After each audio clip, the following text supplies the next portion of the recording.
Our first guest on the show is the number one person in my life. She's a vegan recipe developer, a plant-based dietitian, and an Ayurveda enthusiast. Her hilarious, fun, and entertaining videos steal our hearts every single week on Instagram, and her recipes make our mouth water. My first guest is none other than my wife, my love, my everything, my soul, Radhi Devlukia Shetty. Oh, thanks. I love you. That was a nice intro. Thanks for doing I didn't this pay with him me. to say that or make him food to say that. Thanks for doing this for me. Thanks. I'm Thanks so for having glad. me as your first guest. I'm I know. excited. I'm so What are we glad. going to talk about? So as you're going to find, one of the first things people always ask us wherever we are is if we're brother and sister. Yeah, that happens all the time. Even if we're like holding hands or walking in a couple way, people will be like, hey, are you guys brother and sister? Are you related? And we're like, would that not be really weird right now if we were related? Yeah, But, when we're holding hands, when you're like lying on my shoulder when On we're a on the plane, yeah. But definitely not related, no relation. In any way. The eyes are not exactly the same color either. No. So the way we thought we'd do this is we asked some of our friends Yeah. to pick out things that they think you'd all like to know about us. So I'm going to go through the topics that we have here.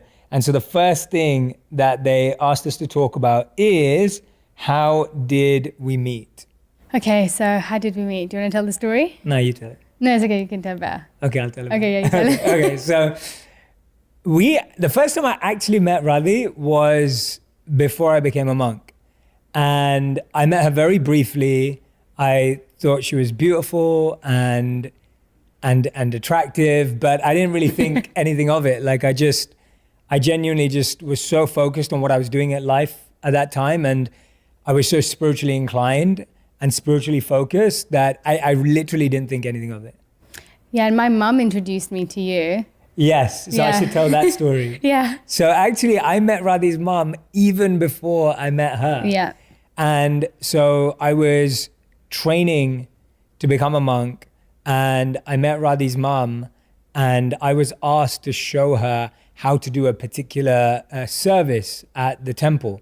So I had to take her around, etc. Now, the incredible thing about this is that is the only time You ever asked? while I was there that I was ever asked to show Yeah. another person how to do this service. So the one day that I had to show someone how to do this particular service, this voluntary service at the temple, It was my the mama. one day that her mom turned up. And at that time, I didn't know she had a daughter. I didn't know anything about this lady. I was like, oh, she's around my mom's age. Yeah. And she was wonderful, and we got along, but I was just showing her what to do, and then literally didn't speak to her. No. And then my mum wanted me to get more involved in, and I really wanted to get more involved in like the spiritual side of my life. And so she met him and wanted me to get introduced to the youth community there. And so she passed on my number to you, but you passed it on to your sister. Yeah, absolutely. Yeah. So I passed it on to my sister. I was like, no, I need to stay focused, do my thing. And my sister's very spiritually inclined too. Big shout out to Amy. And then you guys got connected and you became friends. Yeah, and actually at that point, my mum had said to me, oh, you know, I met this really nice guy at the temple. And she was like to me, oh, after I met him, I prayed. And I was like, oh, I hope my daughter meets somebody like this. I know he's going to be a monk, but I hope she meets someone that's like this because he seems really nice. Little did he know what was going to happen. And then, go on. And then what happened? He became a monk. Mm-hmm. I heard you speak. Oh, I heard him speak all the time because he used to do lots of youth programs or university talks. And so, Sessions on philosophy, meditation. yeah, philosophy, meditation. And I was just like, oh my gosh, he's such an incredible speaker. And the way that he makes such incredible wisdom so relevant to us who were like young teenagers or not young You teenagers. weren't a teenager. I was a teenager. I was still a teenager. No, you was I weren't. 18? No, you weren't. No. How old was I? One thing you're going to realize throughout Yeah, this I'm whole so interview bad is at that time. I'm the one who remembers all the dates. I'm the one who remembers everything. Yeah, I don't remember anything. I barely remember things that happened like 2 years ago. So no, I wasn't a teenager. I was out of university, which feels like a long time ago. So I was in my 20s and I saw him speak and I just thought it was so incredible how he was able to articulate such deep wisdom in a way that was so relevant to people who were so young and probably wouldn't have been so interested in reading a book about it. And so I was in awe of him, and he also looked really cool. He had like a bald head.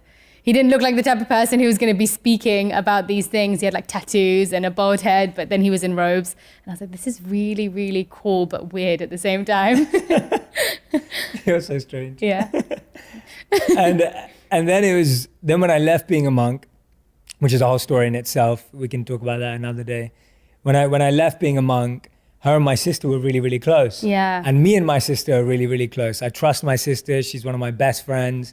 And I sat down with her one day and she said, well, you know what? Radhi likes someone. And I was just like, oh, who? And I was thinking she was going to say some other person's name. And she's like, she really likes you. And I was like, oh, I really like her. Like, I'd love to get to know her better. And we'd interacted. We'd got to know each other a bit better because we'd organized charity events together, etc. Yeah. And so I'd seen her not in the role of being a girlfriend, obviously, or someone that I was dating. I'd seen her interact with other people, other humans, inside a project management organization, organizing events. So I'd seen her personality and like observed how she behaved around certain people, how she had talked to people, how she interacted with people. And based on all those things, I thought she was a great person. So when my sister told me that, I was secretly quite happy as well. And I always heard about him through his sister, and his sister would talk about him with so much love and affection, and he treats her like she's his baby. No matter how old she gets, she's literally like his baby. And I used to see like conversations between them. I used to be like, oh my gosh, he's so sweet. Like, he's so sweet, even though he's gone off being a monk, but he was still really, really caring and loving towards his sister and his family. And then, I had told her that I liked him before he knew about it, or before you'd probably even thought about it. Yeah. So then that was it, really. That's how we met. We almost met before I became a monk. We hadn't really had conversations, etc. Never had conversations, never spoke, but had just seen each other in our own elements. Yeah. And then when I left being a monk, later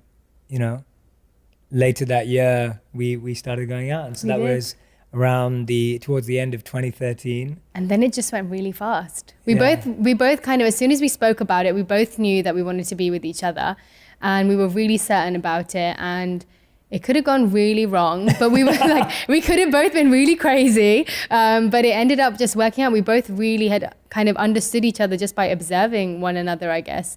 And there were a few surprises, I'm sure. But we got along straight away, and we were both pretty much went from, I really like you, to, I love you, in like a day. And then it was like, we want to get married in like a week. As in, we didn't get married in a week, but we said we wanted to get married eventually in a week after that. And then we ended up spending a lot of time at each other's homes, right? He was spending a lot of time at my house for ages. That's pretty much where I took him to have all of our dates, because I loved being around my family, and I was like, best of both worlds. I can be around the person that I want to spend the rest of my life with and the people that I've spent most of my life with. And so, most of our dates would involve my parents and my sister and my brother-in-law at the time. And so we got to know each other kind of in our own environments as well, really fast, which I think helped us fast forward a lot easier. Yeah, absolutely. Yeah. And I remember that my sister gave me like an action plan. She's like, this is what you're going to get along on. This is what you're going to struggle with. These are going to be your challenges. And I definitely owe it to her to bring us together. Like, I think she was a huge part of us being together, my sister, definitely. And she was like, because she knows me so well, and I feel she got to know you well as well. She was just like, this is what you guys are going to agree on. This is what you're not going to agree on. And it was so nice to have that. Yeah. Because you could go into a relationship having more understanding of the other person. Can I just say, one of the things she said that we wouldn't get along on is Bollywood, because I loved Bollywood songs and films at the time. But you like a good Bollywood song. Questionable. Once in a while. Questionable. But I decided to get over that. Yeah. And you barely, you've got to go over it. Still have a love for it. We spent a lot of time in each other's parents' homes and with our families, which was great because you had to be yourself. I used to love what your mum used to tell you. My mum was so funny. So obviously, like, it was a person to her that was, we were dating. And so usually you would put in a lot of effort in the way that you dress and doing your hair when the person you're dating comes over. But yeah, I would literally be in the same clothes that I was wearing like the whole day, which was pretty much like pajama bottoms and a really scruffy top. And my mum would be like, do you not want to maybe, you know, put a different top on, or you don't want to change your trousers? I was like, no, mum, if he can't love me in what I'm wearing right now, which is what he's probably going to see me in for the rest of his life, then it's just not meant to be. Okay, like he has to love me for. And she would, okay, but you could try, you know, a little bit. I was like, no. And it worked, so. And yeah. And she's so beautiful and cute. Like, even when she's dressed all hobo chic, I'm just like, I love it, you know? And it's quite nice, actually. Like, I genuinely believe this. Like, I've rarely see her with makeup on. Yes. And so, true. like, it's fun when you fall in love with someone based on who they are and their personality and their energy, and all of that beauty shines through. So, yeah, I love you. So that leads us nicely on to the next point that our friends wanted to discuss, which is, what's the key to starting off a relationship well? What's the key to starting What's the key to starting it off well? So one thing for me was this, that because we didn't see each other in dating environments a lot, I feel like dating environments put this pressure of being in an interview. So I compare dates to interviews. It's almost like you have to put your best foot forward. You wear your best clothes. You try and say all the best things. And even if it's not the best, actually, it's us trying to be right. And that's what we do in interviews. When you go and interview for a job, it's like you want to be the right fit. For that person. Yeah, and that's what happens in a dating scenario. Like, you're sitting opposite a desk, just like you do in an interview. And then someone's asking you a question and you're like, okay, well, what do I have to say to make them like me or to say the right thing? Whereas we didn't really get to do that. No. And I'm not saying that was a conscious choice, but now when I look back at it and I reflect on it and introspect on it, I'm like, we didn't really get an opportunity to date in that sense. And that means that I got exposed to the real her, either by seeing her in a charity organization, seeing her in a real life scenario, how does she treat normal people, and then how she is with her family. And I'm like, that's the best view you can get of someone. And so when I look at that in terms of giving advice or tips or whatever, my recommendation is be around people that you're thinking about being with in an environment where they're just being themselves. Yeah. Because chances are, if you like them the way they are when they are with other people, then you're likely to love them when they're with you too. And so often we only see people that we are considering being romantic with or dating with, etc. We only see them in dates and dinners and movie nights and whatever it is, right? Yeah, I agree. I feel like and also seeing people with the people that they're closest to, because you can't really fake it with the people that you're closest to. I mean, and if you can, you could do it for a really short period of time. And you also end up seeing them being probably at their worst and at their best, because you can be the most loving to your family, but you can also be the worst person towards your family because they're the ones that accept it.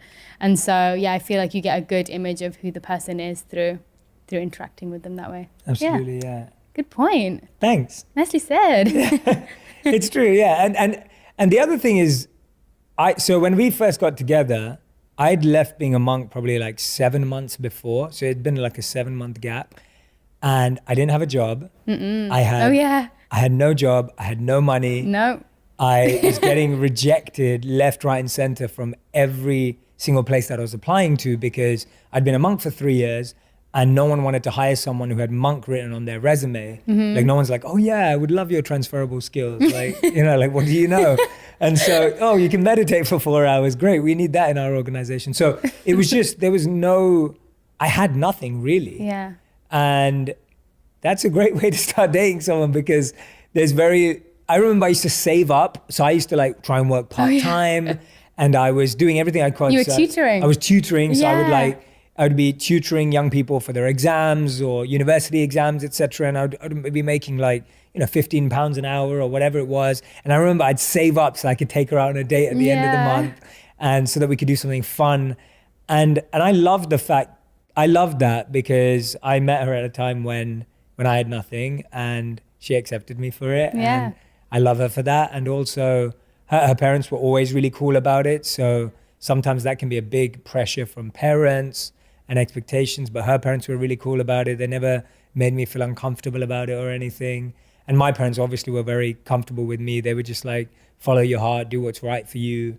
Very, very encouraging. And I don't come from a well-off background at all or anything. So it's not that I had a backup plan, but my parents were still very, very encouraging and supportive. Yeah, I That was never in my mind, to be honest. I knew I wanted to be with you, and so I was like to my mum, even if we end up living in a really tiny house, just by like near the temple that I used to go to, and just I know that I want to spend my life with him. So whatever it ends up being, and you were really, really enthusiastic, and you had so much purpose, and even from the beginning, like you were so driven to do whatever you wanted to do. I didn't know what that was at the time, but you were so driven that I just knew whatever it was, whatever we were meant to be was what was going to happen. And I knew you would always going to be there to take care of me. And I felt that from the beginning. Like I always felt supported. You want to hold hands? Yeah. I'm not good at PDA, so I'm going to not do that. Oh my God, just been rejected on camera. There you go. So that was, it was really nice. And I feel like he had a lot of the qualities that I always felt. I would always grow up saying, oh, I really want a husband that was like my dad. Like I love my dad, and he was always someone that I felt very protected and supported by. And so I definitely, now looking back at it, I felt those qualities in him as I got to know him. And so I thought, yeah, that was nice. And my parents didn't carry that. I always thought it would be, you always think in Indian families that's going to be an issue. But they loved him from the start. He's got really good, I don't know whether you guys have noticed, but he's got a really good way of saying things and winning people over by his words. So it's real though. I know, that's why it's genuine and it's sweet. So from those interactions, I think my parents trusted him very easily as well. I really get along with your parents. I know. Yeah, and it was so great for me because Amy was already like my sister, and me and your mum got along straight away because we bonded over food. And so, yeah, it was really easy for us both to join into each family. But yeah, another thing I think that's really important at the start of a relationship is self-awareness and setting expectations. So I feel that having done the work as a monk and having been through that experience myself, I'd gained so much self-awareness. So I was really aware of what type of partner I needed in my life. I was really aware of what I needed in my life to flourish, to thrive. And so when I met someone, it was very easy for me. It was very easy and simple for me to communicate my expectations to her and be like, I remember one of the things I said, and this is not offensive at all. It's genuinely how I felt at the time.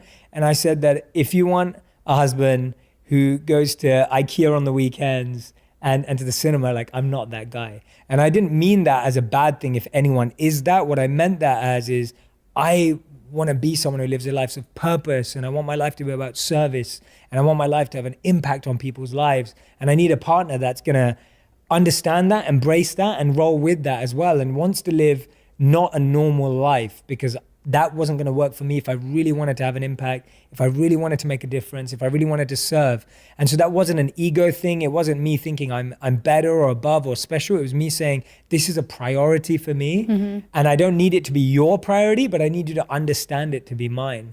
And I think this is really important, that we should feel that if we're genuinely committed to something, when you make someone aware, and same back from her side too, like when she'll share hers, but when she's made me aware of what her priorities are and what's important to her, you start respecting what's important to the other person rather than expecting them to trade theirs, right? And that's usually what happens in relationships in the beginning is, instead of showing respect for the other people's passion, you expect them to change their passion for yours or compromise and be excited about your stuff.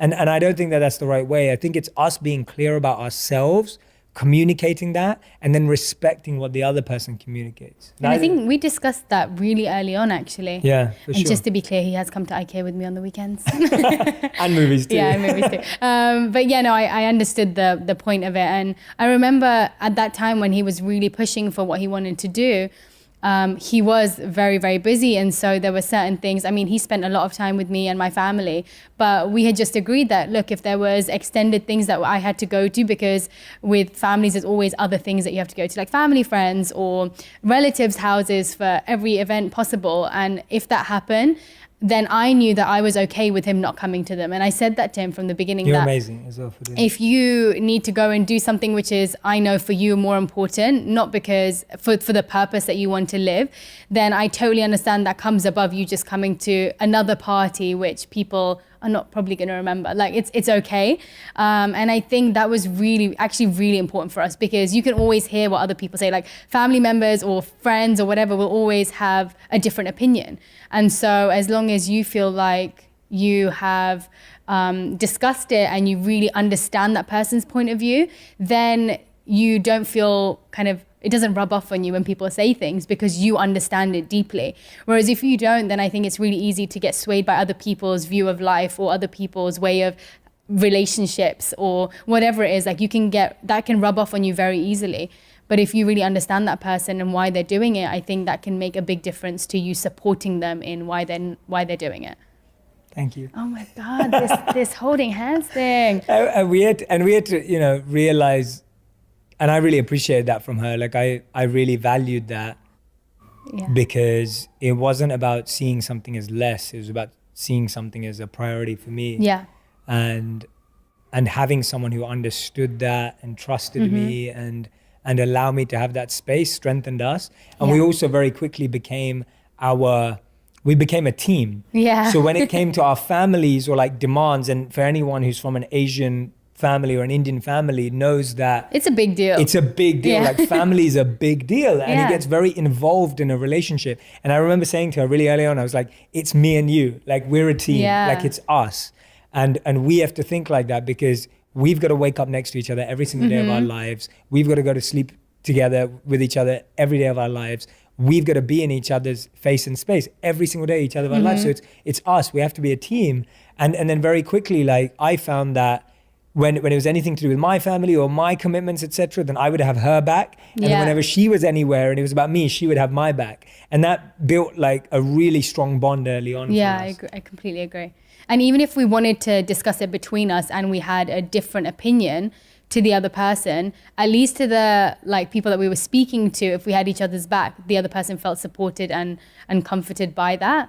Whereas I feel if you're, it's just so hard to fight that battle between the person that you love and like the people that you've spent your whole life with. But I think when you know when you understand the reason behind it, I keep coming back to that, but I really think it makes such a difference. Yeah.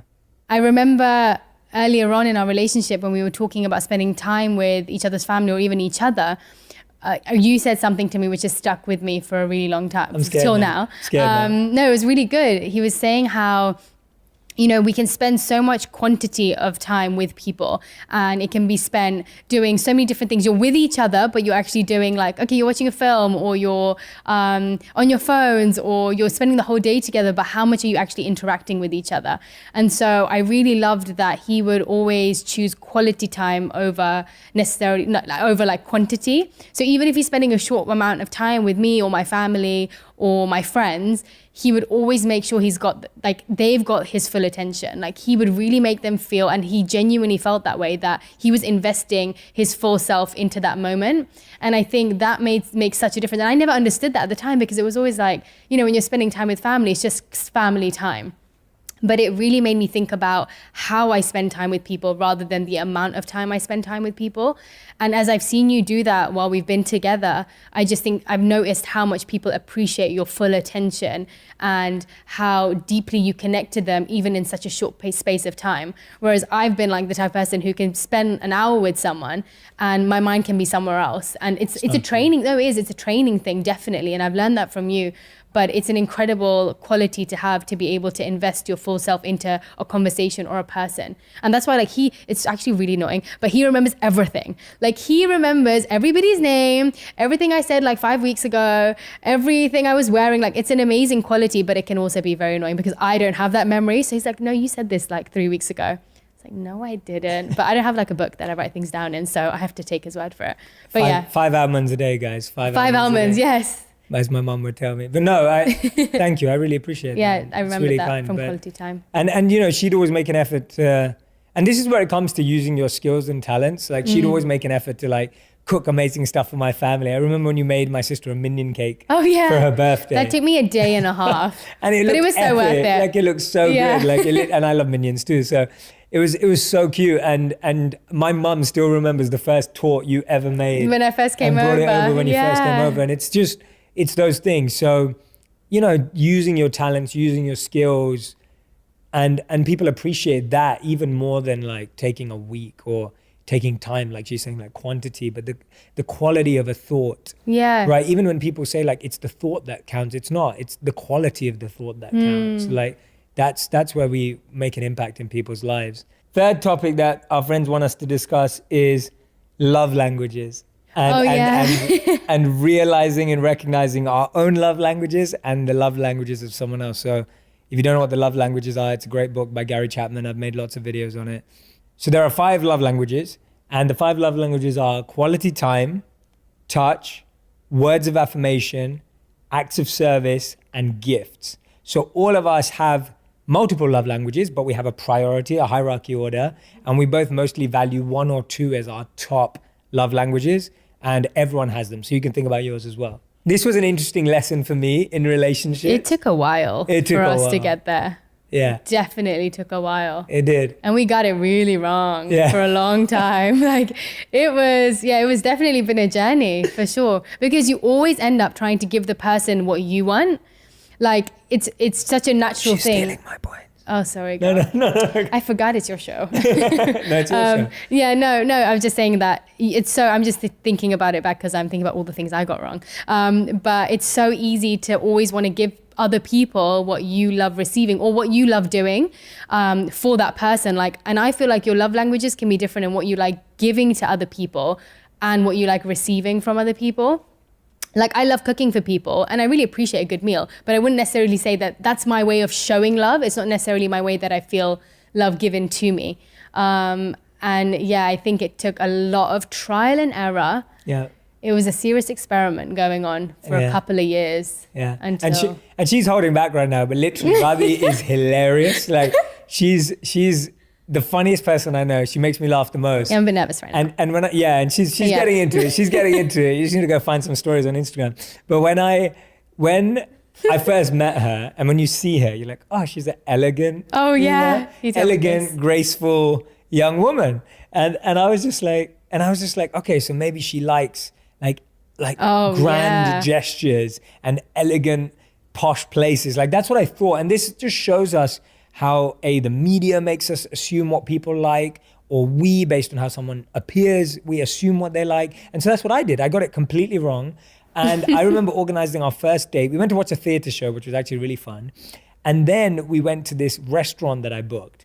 And this restaurant's called Locanda Locatelli. Which he must have tutored for about a month to afford that one day date, literally. Yeah, it was expensive. And this restaurant is like highly in demand, like David Beckham goes there, and it's one of these, like, very posh, very grand restaurant. And I thought that's what I needed to do.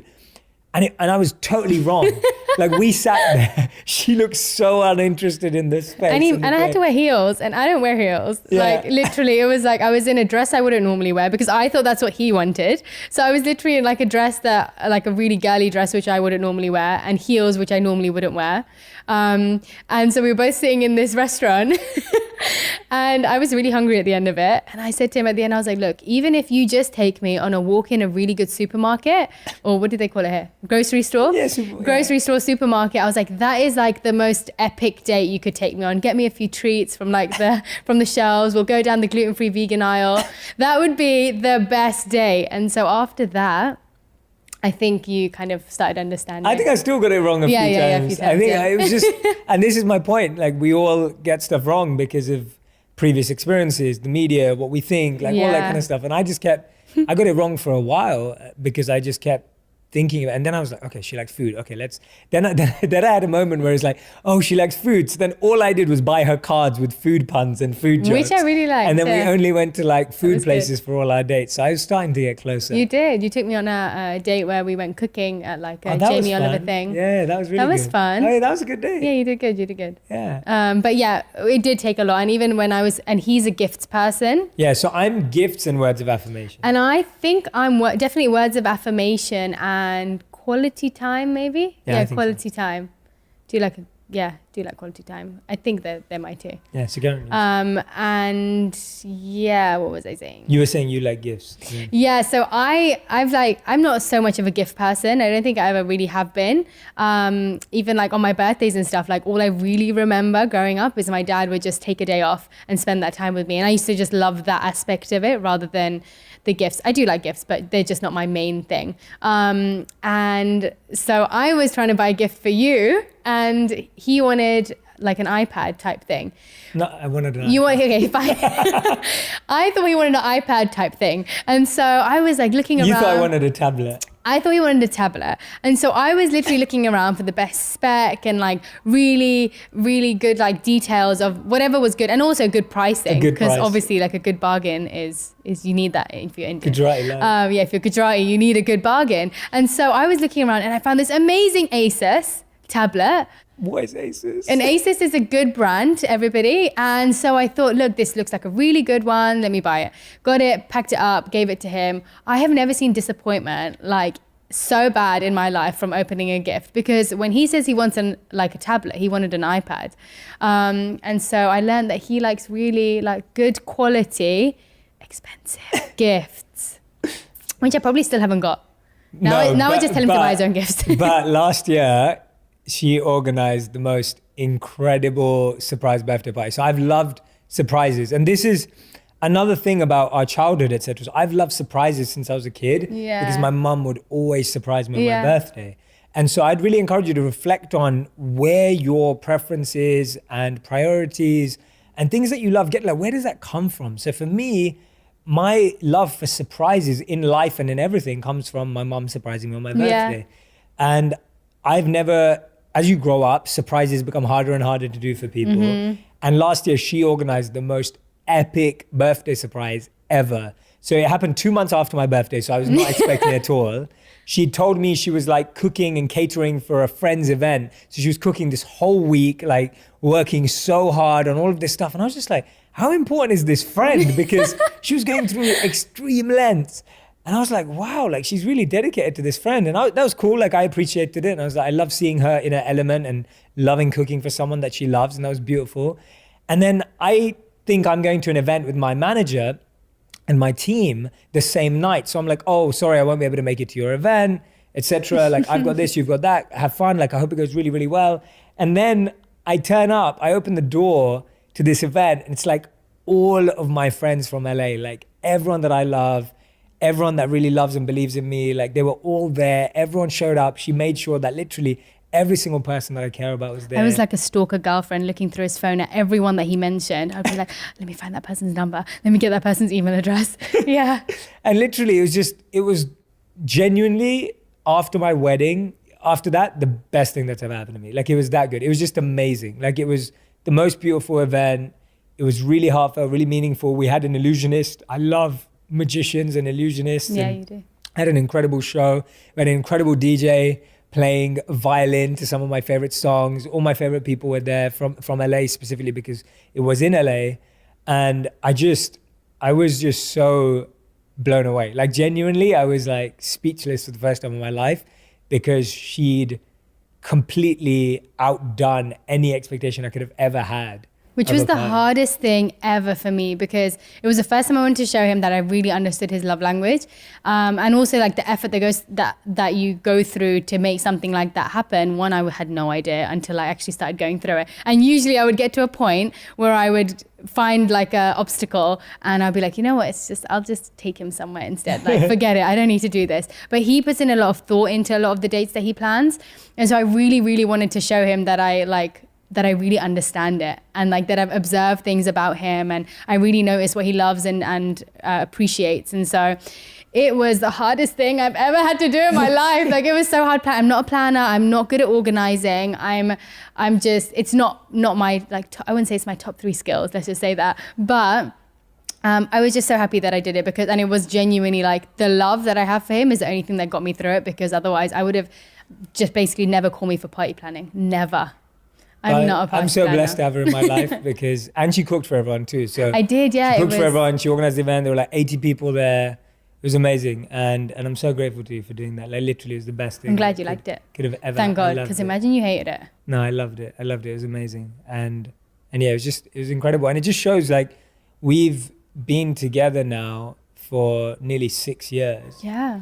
And it takes time to learn about each other. It takes time to grow each other. But the point is, are you waking up enthusiastic and energetic every day to fall in love with that person again? Like that's the question you have to ask yourself. Like, are you looking for more reasons to get that person to change for you? Or are you looking for more reasons to be like, no, I want us to fall more in love. I want us to learn about each other. I want to give more to you every day. I want to be better for you every day. Or are you looking for how that person can be better for you? And if it's the other way around, then most likely that relationship's not going to last too long, or it's going to be very one way. But if it's like, how can I be better for that person every single day?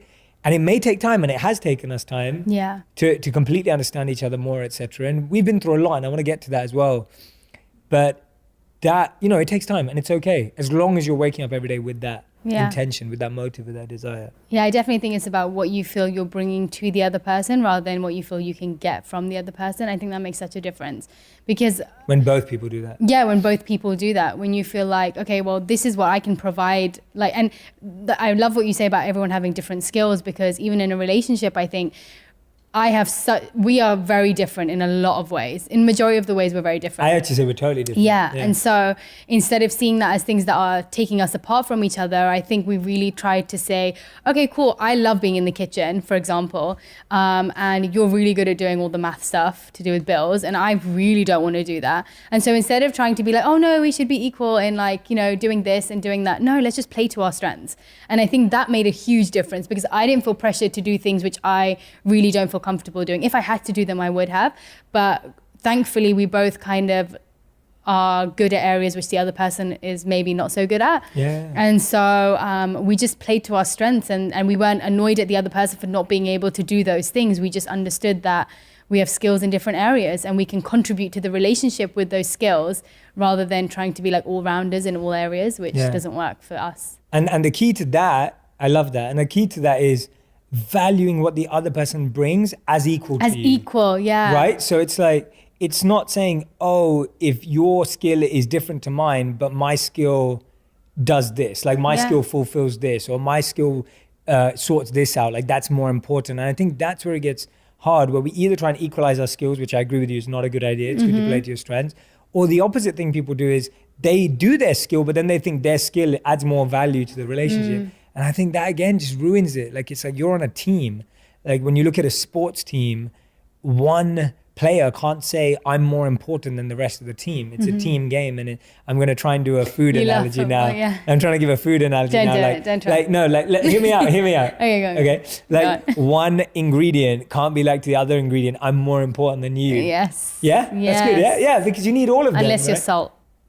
No, but still, yeah, okay, fine. Yeah, I'll give you that. You can't have one ingredient that's more important than the other ingredient, and it's so, true. Yeah, I totally agree. I agree. You did great. That was a great food analogy. But I remember this actually because I've been a housewife for a while. Like I work from home, and I'm studying and stuff. So I remember you work from home. I work from home, but I'm more of a housewife than I am working. And I love that. I love cooking, and I love doing all the things that I do. But when we were in New York, I remember he was working at that time for Huffington Post. So he was out most of the day, and he would just come back in the evening. And he would come back, and I would have just finished cooking, and he would always be like, oh, like, can I do anything for you? Can I wash up? Like, you've been working hard all day. And that for me was such a big thing, because it's like, actually in my mind, it was like, he's been working hard all day, but he would come home and ask me if I needed a massage, or if I wanted him to wash up or do anything in the house. And like, a lot of people think that should just be a given. Like, oh, like, yeah, I've been doing the house stuff all day, so come home and you should be washing the dishes. But I just think, actually, if you see it as, that's such a sweet thing for him to have done in my eyes, because he could not do that.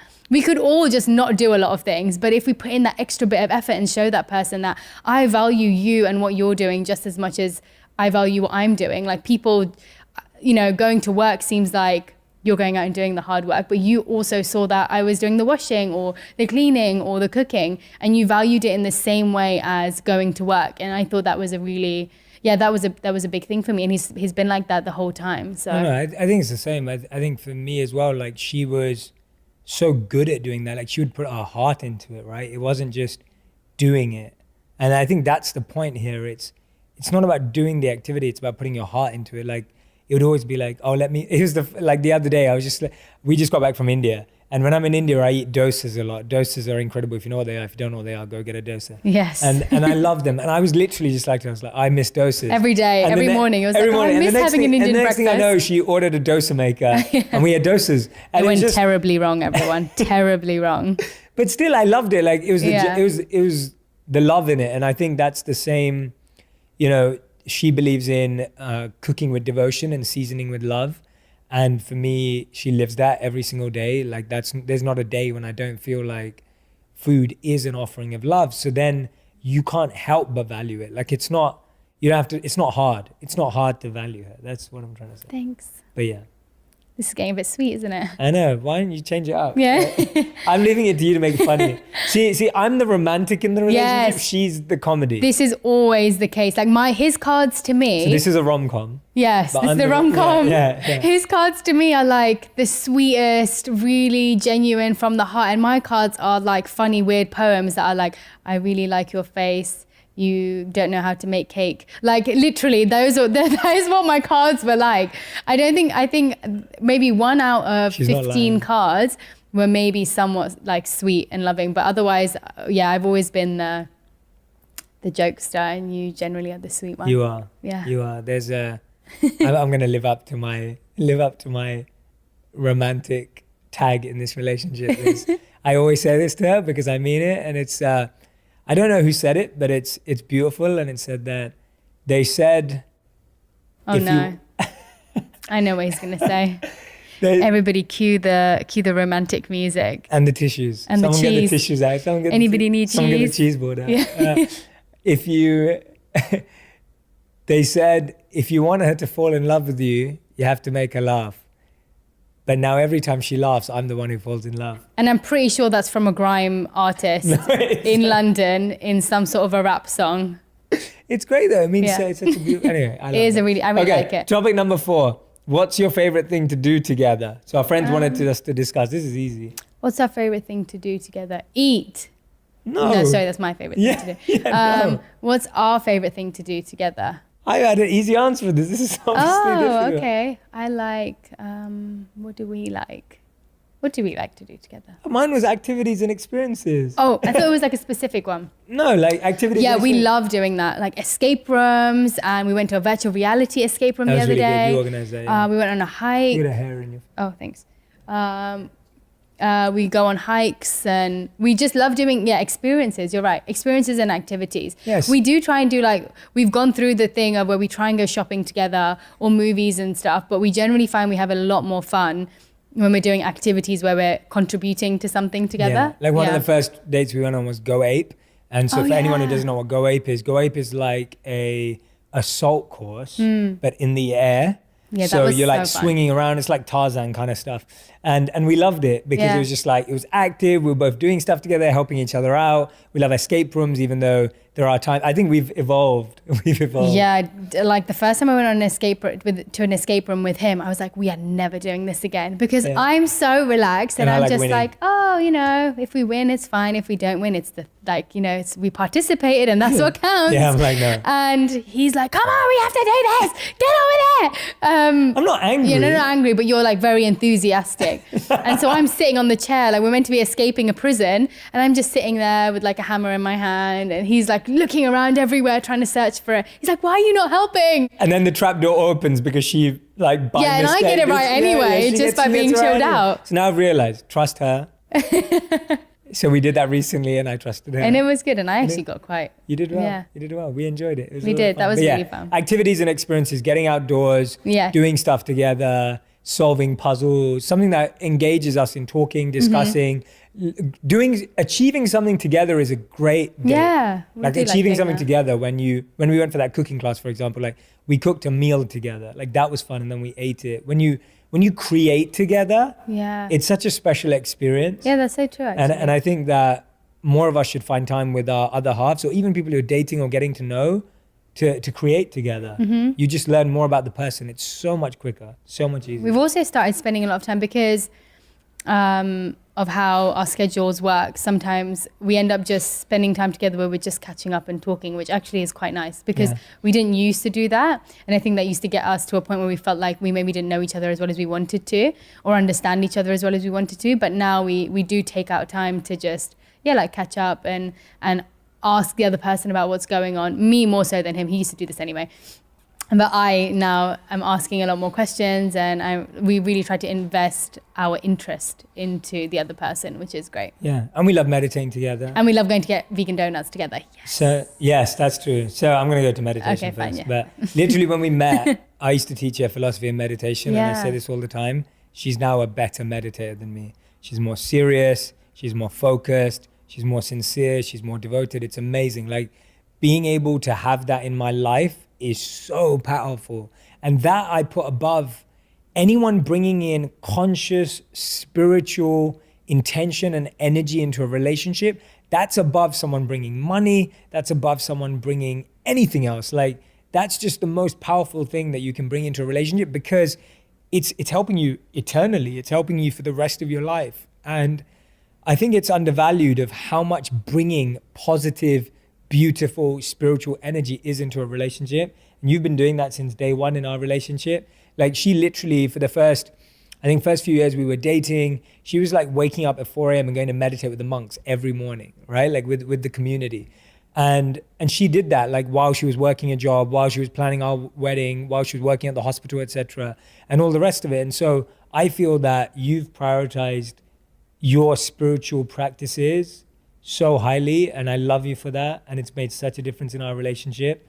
And for me, it's like, what can I do to let you keep having that? Like, what can I do to keep letting you be that light in our life? Because that's something that you can't buy. Like you can't buy that anywhere. You can't just make that happen anywhere. And I value that more than any other contribution. And That's I learned the it all best from gift. him, so. I did. I actually learned it all from him. Like him and my mom have been like the two, and my grandma, they've been the people who have really been the key factors of spirituality in my life, and obviously my spiritual teacher too. But yeah, he has really shown me what leading a spiritual path and really focusing on it, what you can actually become from it. And I think that's a great motivation, because all the qualities and everything that he is now that's positive has come from the time when he was a monk. I think, would you agree? 100%. Yeah. And I just really feel that seeing someone live it after they've really gone through an intense period of being in a spiritual mindset, in an intense spiritual mindset for that longer period, I really see those qualities in him day to day, and how he reacts to things day to day is the product of his hard work that he's put in during that time. And I think that's a great motivation for me, because I'm just like, well, I want to see life in that way. Like I want to see situations in that way, or react to people in that way, or interact with people in this way. And I think everything has been from that time in your life. And so, yeah, I really think he's been a great inspiration for me in that area. And I just know that that's what brings me the most happiness. And when I don't do those practices, I know it's every part of my life suffering. So I know that if I really feel like I'm not dedicating enough time to my spiritual practices, then I'm a lot snappier with you, and I'm a lot like my relationships suffer, my quality of like the rest of the day just doesn't feel like it's got as much quality as it could have. I haven't got the most out of the rest of my day because I haven't prioritized my soul and like my connection to God at the beginning of the day. And for me, that's so important. And so yeah, I think it definitely does impact relationships, my relationships around me, if I don't have that in my life consistently and with quality. I think it makes a huge difference. Yeah, it's like your relationship to your spiritual practice is the most important relationship. Yeah. And then because of that relationship being right, it filters into everything else completely. How I feel in my spiritual practice is how I end up feeling towards other people around me. And so if I don't feel like I've put my best into that, then I know it filters through everywhere else. And I've observed that in myself. And so I think for the sanity of everyone around me, I have to make sure I do it too, because it's not just me, it affects everybody I come into contact with, because I'm a product of that, I feel. Yeah. Do you want to add anything on that? No, I think I'm good. No? Yeah. Okay. All right. Next thing is, what's your favorite thing about each other? Oh, I feel like we've said it enough now, you know? Yeah? No, I'm joking. Oh, no, I'm joking. We can. Yeah, we've said a lot. I have to say one thing. I want to say one thing. I think one of my the favorite thing about you is how you see things, how you see situations. Like they say that with a monk mindset, you should be able to see things it's called, what's the word? Equipoised, equilibrium. Equipoised, yeah. Equanimity. I always get that word wrong. So whether something goes bad or something goes good, you're able to have a very like neutral mindset to that situation and not get too excited when things go really, really well and not get too sad when things get really bad. And I think from all the ups and downs that we've been through, whether it's with your career or whatever it's been, every time something goes wrong, even if like you miss a plane, whatever it is, he never gets to a point where he's like, oh my gosh, this is the worst thing ever, which is my usual reaction to, like before would have been my usual reaction to things. He is always just like, it's just part of the plan. Like this just makes the story so much better. And I just really appreciate that because it's made me not overreact and made me see perspective in so many situations and made me realize that actually, yeah, like that quality of, and he doesn't get too excited. Anything good that happens, like whether he wins awards or whatever, like the coolest thing may happen and he never gets too excited. Like he appreciates it and he just, in his mind, he prays and offers it back to his spiritual teacher. And I just think it's such a deep practice to have, to not get too excited and bask in your success. Is bask the right word? Yeah. Yeah. And not be too sad and like kind of sit in your sadness for too long. And I think he really has that great balance of being able to snap out of things and seeing things. He doesn't even have to snap out of it. He just doesn't see it in that way. Like he's trained his mind to see things in a way where everything is just part of the journey and nothing is up and down, up and down, up and down. It's all quite like a little wave rather than like a tide. So yeah. Thanks. I really appreciate that. Yeah. And hers is so easy. Anyone who's met her already knows this. Literally, like every one of my friends I introduce her to, they fall in love with her and become best friends with her. And then I'm third wheeling all of a sudden. Yeah. And I love that. Like it's the best feeling in the world that everyone I introduce her to or everyone she meets, she just has this pure, genuine light. And all I'm like in life is like, don't screw that up. Like, don't mess that up. Like let her be that light. Like, just let her be what she is. And, how her parents have raised her, like how her grandmother's had an impact on her, like everything she has, like her spiritual teacher, her spirituality, everything that she has, like it's so pure and genuine and full of love. Like I always tell her she's like the best person I've met. And I just want, everyone to experience that. Like I want everyone to experience that. And that's partly why we're doing this podcast, is because I want everyone to experience that. There are people in the world who just have no agendas, that are love, that are being love at all times, that don't have any like negative motive towards anyone or don't want to have like envy or jealousy or bring someone else down to feel better. And I think she has that in abundance. And everyone feels it. Like as soon as she walks into a room, she lights it up with her presence and energy. And that doesn't mean like being the loudest person in the room. She's rarely that. It doesn't mean being the most talkative person. It just means being that energy. And I know all of you who know her know that and feel it. And I get to feel it every day. So, I mean, yeah. I don't think that's true, but thanks. I do love, I've just realized, I've been through so many ups and downs of my own journey of, jealousy and whatever it is, and not being that person for people and not being someone who can who can be the joy for somebody else. But going through that and coming out the other end through a lot of journaling, I've talked about this before, and a lot of introspection, I just realized I actually get so much more joy out of being other people's joy. Like I love making people laugh. I love making people feel loved, and I love making people feel like they're cared for and looked after and whatever it is. I love, and I've realized actually it's more of a selfish thing because I love doing that for other people. I get the joy out of it. And so, I think if you can light up someone's life in some small way or like make someone laugh, you just never know what they're going through.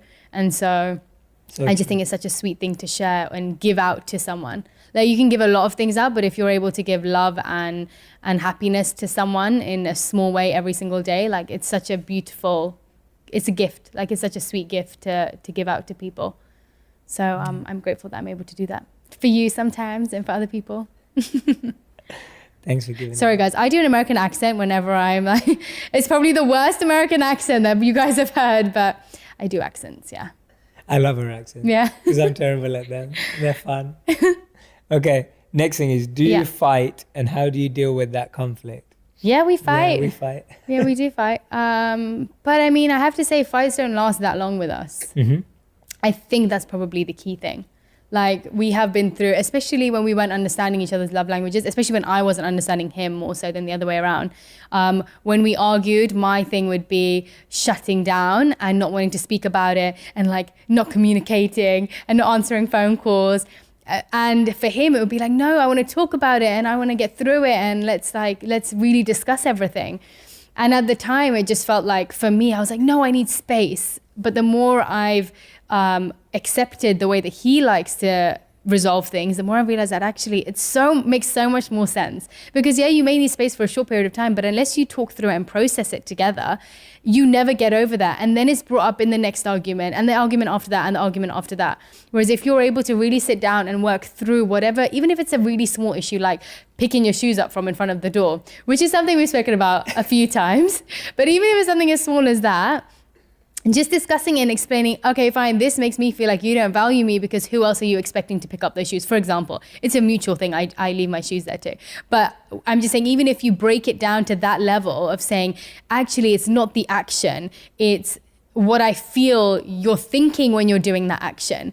And so it usually isn't the action. It's usually not what the person's done. It's usually how it makes you feel from that person's action, if that makes sense. That makes loads of sense. Great point. And so I think breaking it down to that level of the feeling you're getting from that person by him doing that or by her doing that actually resolves the issue so much faster. And that has been completely you, because he really, we've never slept really on an argument. We've at least discussed it before. And I really, really believe in that. I heard it so much, but the more we've argued and the more we've resolved it before we've gone to sleep, like the next morning we are fresh and ready to go, like nothing's happened. And not because we're ignoring it and not because we're pretending like it didn't happen or we've brushed it under the rug, but because we have really talked about it and tried to understand it from each other's point of view.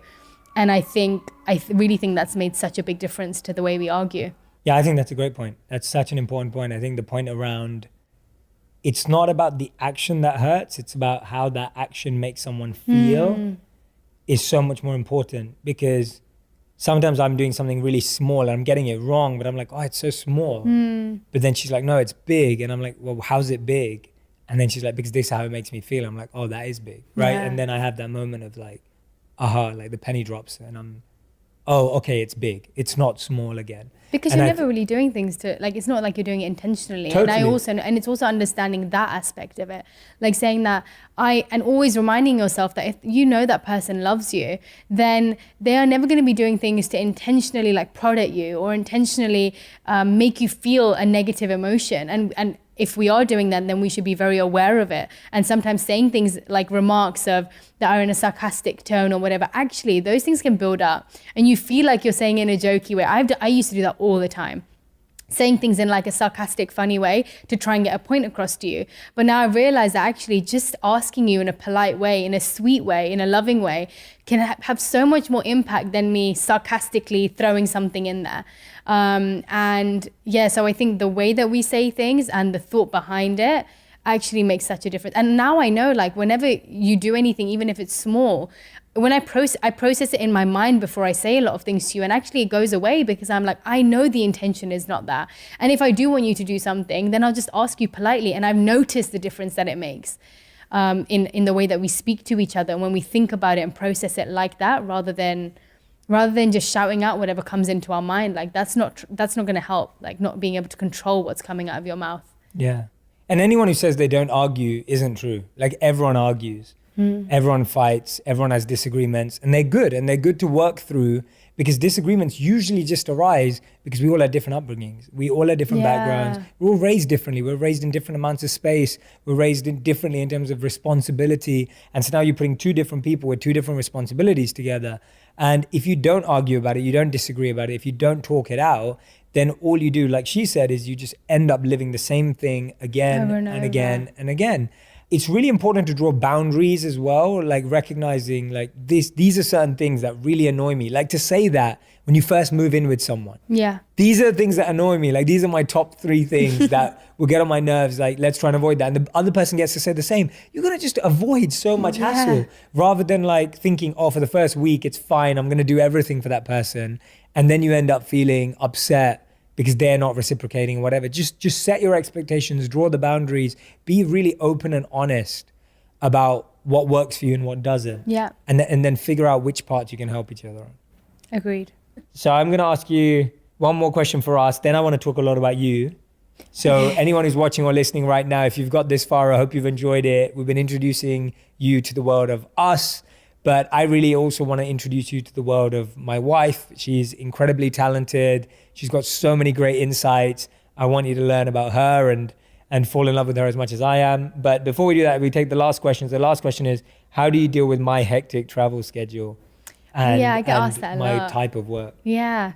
I think we've both been very independent people in our relationship. And I think when it comes to us being separate, like, it's just letting the other person get done what they need to get done. If I need to be away for work or you need to be away for work, I know it's not We that both you travel. Yeah, I know that it's not that you want to be away from me or that I want to be away from you. It's that we need to get stuff done. It's not the end of the world. We love each other, but we also need to go and do what we love doing. And so when I can, I travel with you. But if I can't, I catch up with the stuff that I really need to get done that maybe I'm not able to do in condensed like time when we're together. And so you just use it as an opportunity to get those things done. And yeah, I just think we're really good at being independent and we're really good at being together. And I don't know whether that answered the question, but yeah. No, and I miss her when I'm away from her. It's not like I don't miss her. And we both travel for work, so I can be away. I'm usually away for shorter stints more regularly, and she's away for longer stints irregularly. Yes. That's kind of how it works. So she could be away for like a month or two, but that happens like once or twice a year. And then I could be away for like 3 nights, but I do that regularly, like every month. And so we've both learned that we get more done personally, which is really powerful because you get to focus on what you're doing. I get to focus on what I'm doing. We miss each other more. So when we get back together, we're really excited to be with each other. So that adds another level of incredible beauty in a relationship. And the other thing is, I really believe that you have to be whole to then enhance each other in a relationship. I don't know if you want to talk about this. Like, you don't complete each other in a relationship. It's not half and half. It's whole and whole coming together. It's a full person and another full person filling each other up more and overflowing. It's not about I'm half full, you're half full, together we're full. Yeah, or like I've got a part missing of me that I'm trying to fulfill from that other person. I don't think that works because it's unnatural to feel like this person's going to fill a part of you. Like, it has to be you being the whole person. Like you said, I just don't think we can expect another person to fill us or a gap in us. And I think that makes a big difference, definitely, of being apart from each other. And I also think that I feel like I want to say this too, that every relationship is so different, and I don't think that this would necessarily work for a lot of people or a few people, but I don't think it would necessarily work for everybody. And some people really need that time where they're with that person all the time or messaging that person all the time, and that's totally fine. Absolutely. But when I speak about our relationship, I just always feel like I make it clear that this is just works for us. This works for us and it's great, but I don't think that it necessarily works for everybody out there, and I don't think what works for everybody out there is going to work for us. And I think that's a big deal, because I think we look up to different couples, or you see people in your life, your friends, and how they are in their relationship, and you kind of see things that you may want in a relationship, and you think that that's what you want, but you never really know until you're in a relationship with somebody and you notice how you both complement each other, because their qualities are completely different to your qualities. And so, yeah, I just want to add that, because it works for us, but I don't think it's necessarily going to work for everybody out there. And there's foundational things in relationship and there's flexible things. Foundational stuff is like respect, like appreciating each other's values, appreciating each other's goals, understanding each other's backgrounds. Like, those are foundational things. Like, that applies to every relationship under the sun, like no matter which relationship you're in, including friendships, parents, everything. Yeah. And then there's flexible stuff like this, which can't be forced into everyone. Like how you should deal with being apart, how you should travel, schedules, like all the kind of functional stuff. That is not a thing that there's a right or wrong way. Yeah. The foundational stuff, there is stuff that works and there's stuff that doesn't. The flexible stuff is adaptable, is different for different people. Exactly what you said. Amazing. So now I want to move into what I'm really excited for all of you to hear. I hope that gave you a big insight into our relationship, our life. We got married, I didn't mention this, but we got married in 2016, Yeah. April. 23rd. Yeah. That's good. remembered. Yeah. And we've now been together for nearly 3 years. Wow, yeah. It's been incredible being married, and I'll come back to that as well. But I really want you to hear about my wife's incredible insights, especially because they're so related to health, right? Mental, physical, personal well-being. And she's definitely someone who lives and breathes what she shares. It's not just stuff that she talks about. I've actually probably never seen someone who's practicing what they preach as much. And so I'd love for you to hear these insights. So I'm going to ask you a few questions, Radhi. My first question for you is, how did you fall in love with food?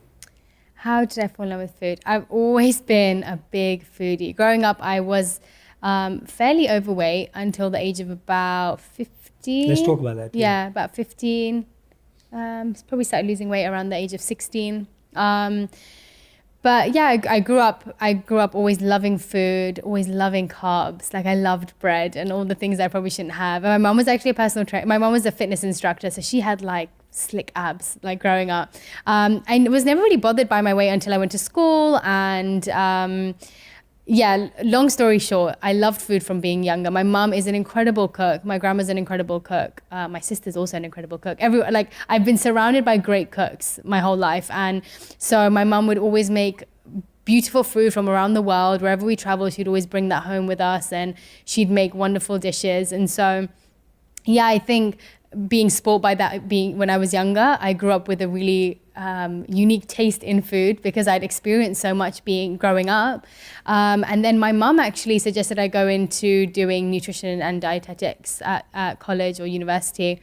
And I did that, and that's where my love for nutrition grew. Like I absolutely loved understanding the qualities of food and how they can affect our bodies. And I never really was into conventional medicine. Like I never liked taking anything for my body.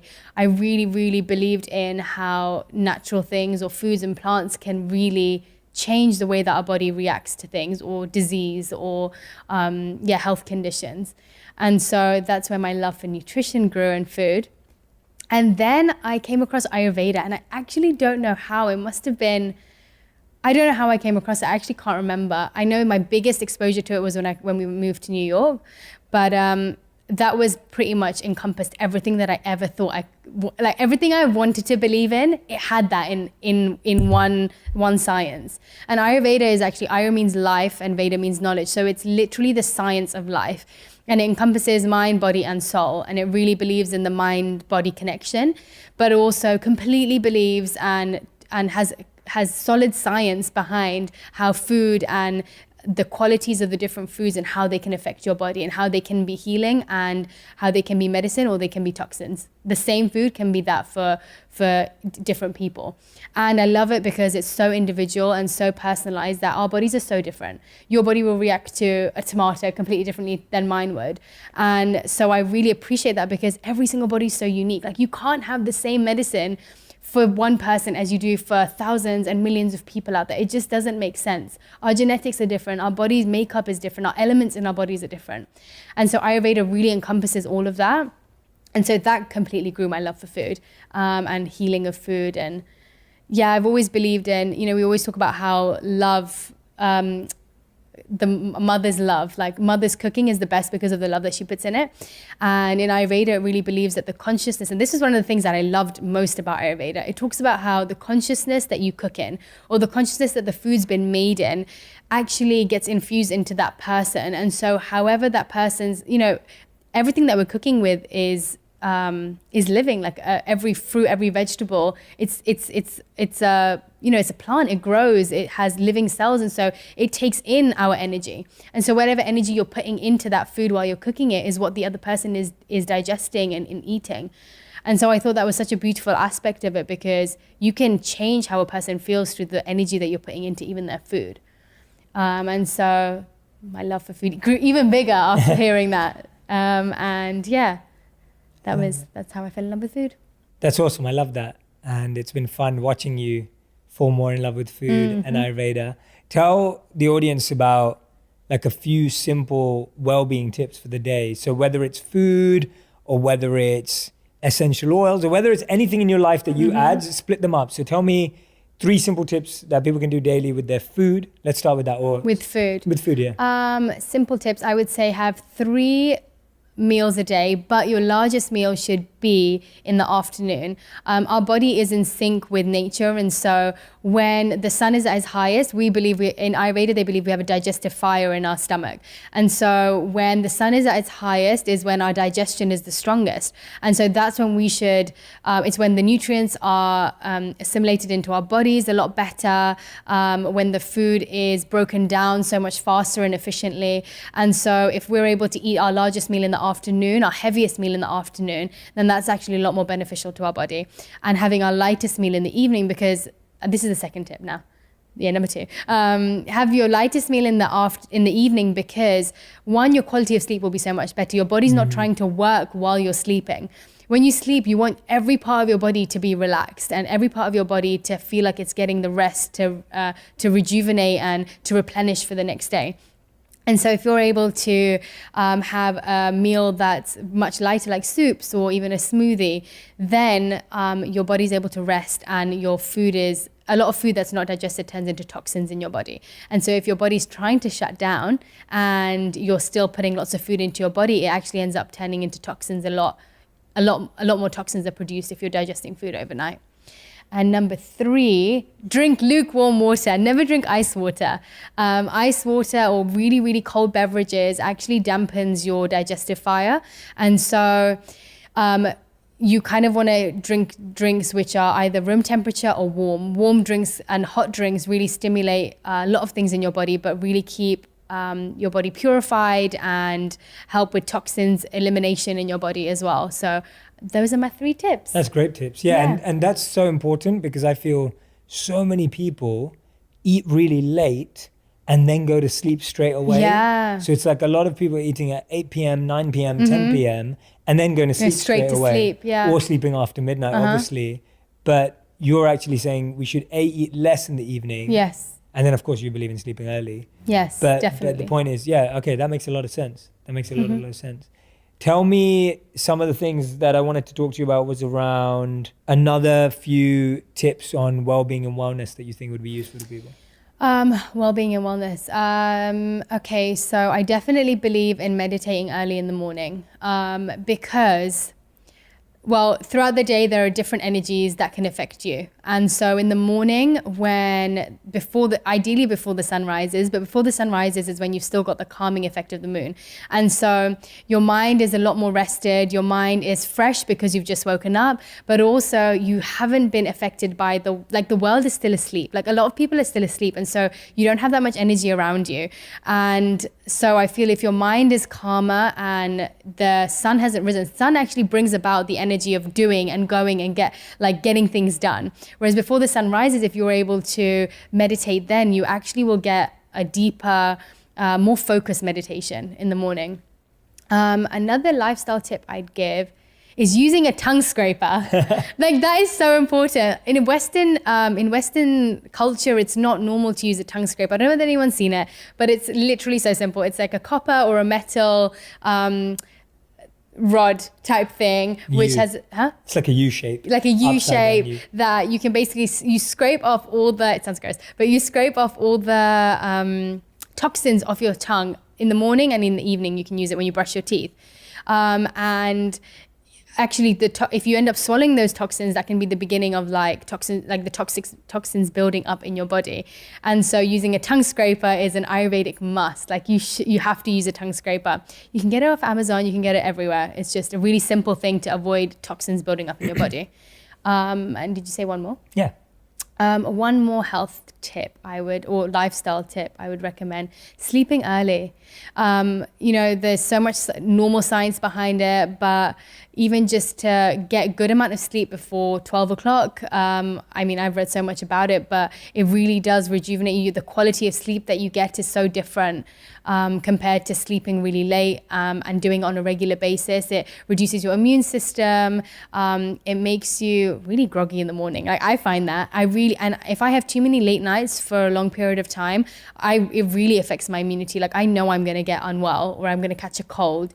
And so sleeping early is also, if you can, there are lots of people who can't because of jobs, but if you can sleep early, eat in the afternoon, wake up early, that's like the ideal situation. Yeah. I love it. Yeah, no, really practical tips. I think those are things that anyone and everyone can do. Incorporate, I love those because they're just so universal. It's not going to take someone a huge lifestyle change. It's not going to cost anything. No. Like it's totally free to do all of these things. Yep. You don't have to learn a lot. Like there's nothing to research. Like, you know, and I know that you have, because you are a dietitian and a nutritionist by qualification and by going to university, etc. So I do know that everything that you speak about is highly researched and focused, but I love how good you are at making it so simple and so like easy to understand. And obviously if you want more tips, etc., you can go follow Radhi after this and find out more about what she's posting about regularly.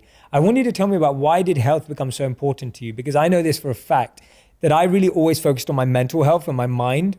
And for a long time, mastering my mind was like one of my biggest focuses. And that's where I spent a lot of my life. And when I married Radhi, she was very much focused not only on the mind, but on the body more. And when I say body, I don't just mean in looking aesthetically good. I mean feeling good, being active, being genuinely healthy beyond size or shape or any of that stuff. And that's really helped me in my personal life. I know for a fact that I eat better, I exercise more, I take care of myself physically because of you. And so I want you to tell me why you started to find health so important.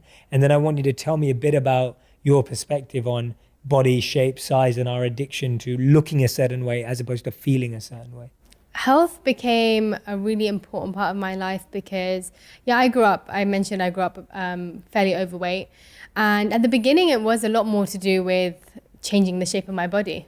I really wanted to lose weight. And at that time, I knew I didn't want to do anything too extreme. Like I because I did my nutrition degree, I understood and I'd heard a lot about how yo-yo dieting can really affect your metabolism.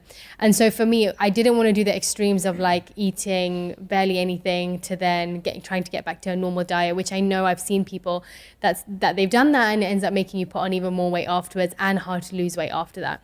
So I really wanted a healthy, sustainable way of doing that. And so I mean, at the beginning, it was at college and it was, at university, and I started just cooking for me and my friends a lot at university because I lived out. And it was, to be honest, I kind of just fell into it through the nutrition degree. I ended up learning a lot more about it. So I started cooking a lot more vegetables. And I grew up vegetarian.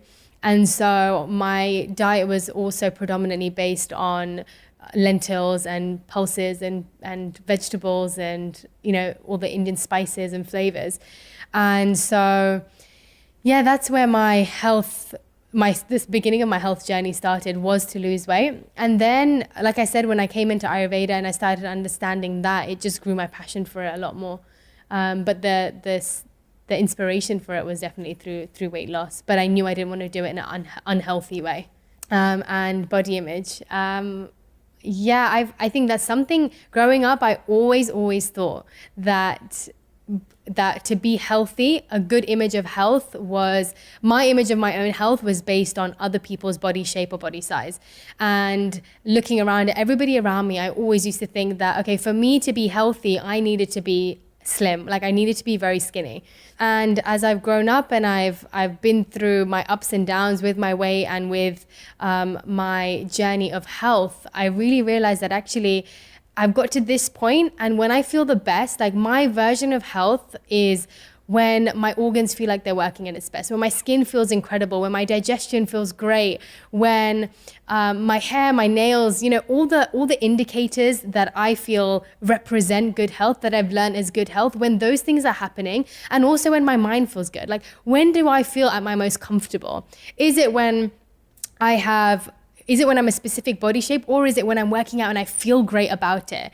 Or am I struggling to get myself to the gym because of the goal that I have? Like, I feel fine if my goal is to lose weight, then for me it's been really difficult to sustain it, and because I want to eat, like I really enjoy eating. I really enjoy eating different foods and having a great balance in life. And so for me it became more about how I feel and how my whole body feels in different ways, rather than it being an indication of different body sizes and body shape.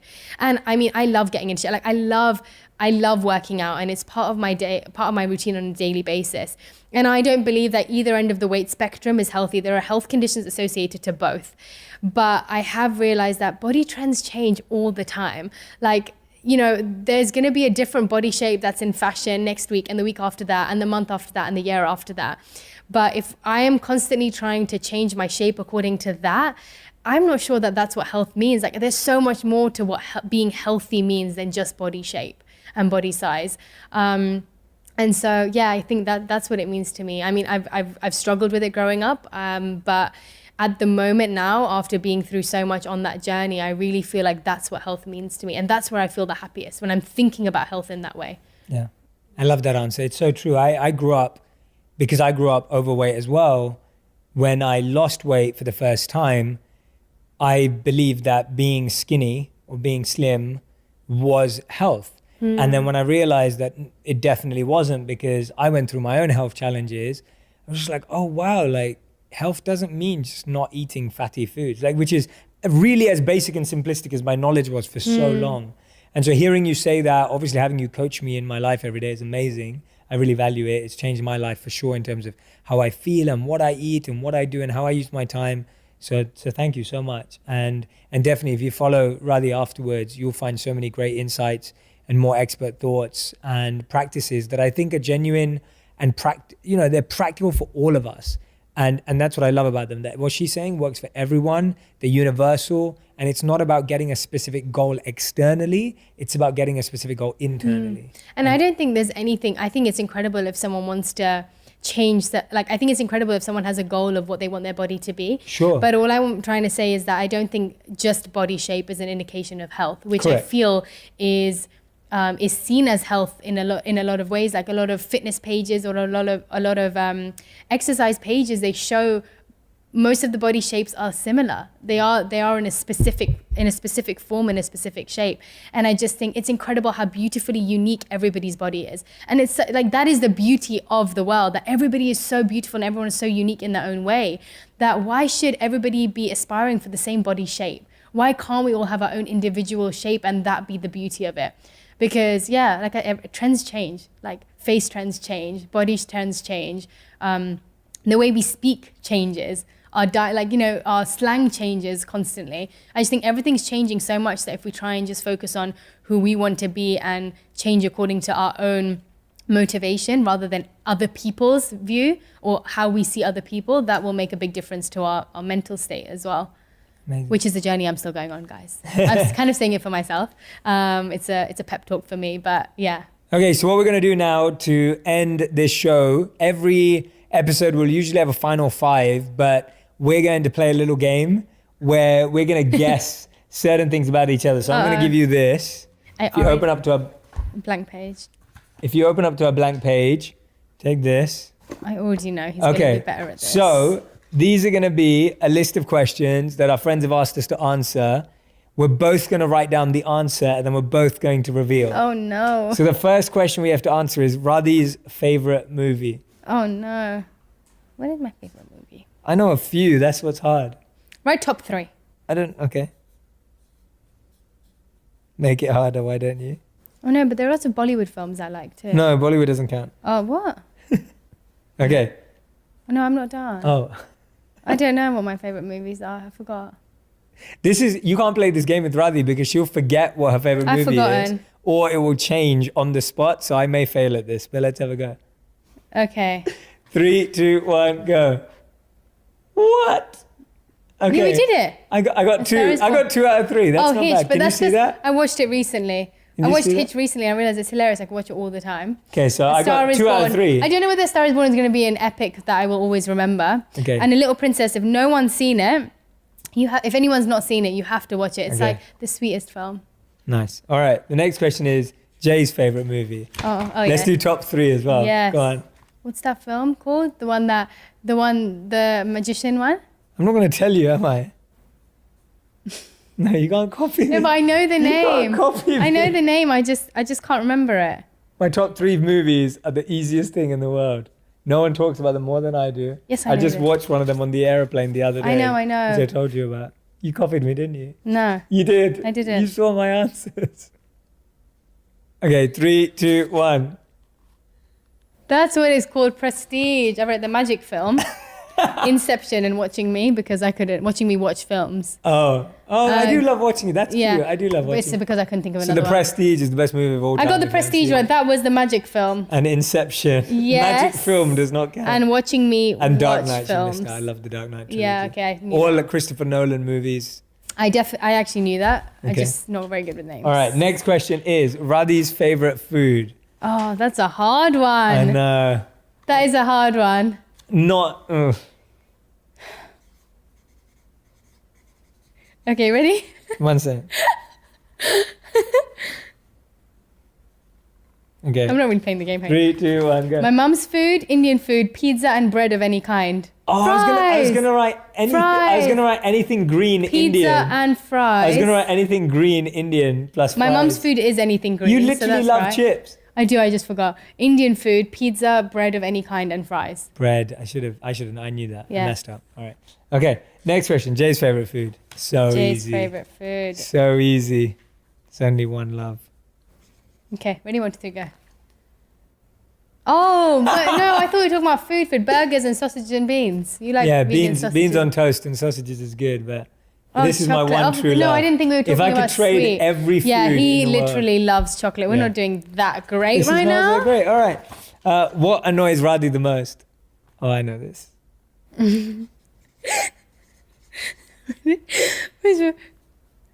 One second. What, in general? Yeah. I don't know. But about me. About you? Okay, Yeah. ready? 1, 2, 3, go. Shoes at the door, yes. You can do this. Well done. All right. Shoes by the door. Okay, what annoys Jay the most about Radhi? Yes. Okay, I've got this. Ready? Go. 3, 2, 1, go. Changing conversation mid convo. Oh no, timing. Oh, timing. Yes, I am always late. If we ever go anywhere and we tell you that we were late and we make up an excuse, it's always because of me. That's not true. No, Oh, yeah, it's true. It's true. It's okay. I own I it. know, yeah. I own it. Okay, next question is what is our favorite destination we've been to together? Oh, that's a hard. Actually, no, it's not that hard. India and Disneyland. Indian Disneyland. Yes. All right. The last question. What are you excited about in your future together? What am I excited about? What are we excited about?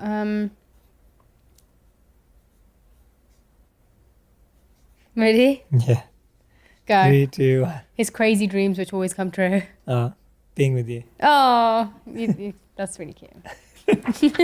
All right. So that was the first ever episode of me interviewing my wife. We're going to do a lot more of this together, I think. Okay, I cool. had a lot of fun. I hope you all enjoyed it. I'd love for you to share your favorite tips, your favorite insights, your favorite things that you learned from this session or anything at all on Instagram. You can tag both of us. You're going to be seeing a lot more posts from both of us, doing a lot more content together as well. I'm so excited to share this part of my life with you. I hope you're excited to be on it with me. And I just want to take a moment to say this. I've literally taken her life on a crazy journey. And true. she's been the best, most supportive partner in the world. When we first met, she said she didn't want to live any further away than a 1 mile radius Yes, from her mum's home. Do you want I to say it? did. Yeah, okay, I'll say it. You want to say it? Oh, go on. Yeah, I literally told him, I was like, okay, I really want to get married to you, but I really need to live not more than 1 mile away from my mum And your sister. and my sister. And so we ended up buying a house that was 1 mile radius of my sister and my mum. And then 3 weeks later, he told me we had to move to New York. So Yeah. And so no, I agreed to it, first of all, but then I got this great opportunity in New York. We moved to New York. yes, We lived in New York for 2 years. Throughout that time, we bought a home, moved country. I changed job 3 times and got married all in the same year in 2016. I had to move on from a job while we were together too. We were like 4 months away from being broke. before I even started the whole media thing, I was rejected by like 40 companies. It's been a journey. It's been a journey. It's been incredible. We moved to LA around 7 months ago now. And it's been one of the craziest journeys of life. And I genuinely don't think anyone else could have tolerated it, accepted it, dealt with me, lived with me through any of it apart from her. And I just want to take a moment to just say, like, you're amazing. I don't know how you did it. I appreciate you. There's no other person in the world who could have done it. There's no other person in the world that I would love to do it with. So thank you for being I feel the same way. Thank you for being the best person in the world. I love you so much. Love you too. Thank you. Thanks for coming on the show. It's all right. It was fun.